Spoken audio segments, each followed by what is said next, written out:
ఓ మనిషి మానవత్వం గురించి తన డైరీలో వ్రాసుకున్న కథ. ఓ తండ్రి కొడుకులు గుడికి వెళ్ళారు. ముఖద్వారాలపై ఉన్న స్తంభాలపై చెక్కిన సింహం ముఖాలను చూసిన కొడుకు జడుసుకున్నాడు భయంతో. నాన్నా, పరిగెత్తు, సింహం మనల్ని చంపేస్తుంది అని కేకలు పెట్టాడు. అప్పుడు ఆ తండ్రి కొడుకు దగ్గరకు తీసుకొని, అలా భయపడకు బాబు, అవి కేవలం శిల్పాలు మాత్రమే, అవి మనల్ని ఏమీ చేయవు అని చెప్పాడు. ఆ కుర్రాడు బేడగా శిల్పం రూపంలో ఉన్న సింహం మనల్ని ఏమీ చేయనప్పుడు అదే రూపంలో ఉన్న దేవుడు మనకు ఎలా మేలు చేస్తాడు అని అడిగాడు.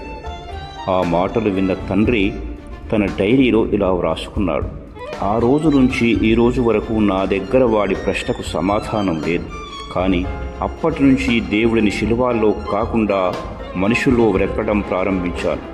దేవుడు కనిపించలేదు, కానీ మానవత్వం కనిపించింది అని. ప్లీజ్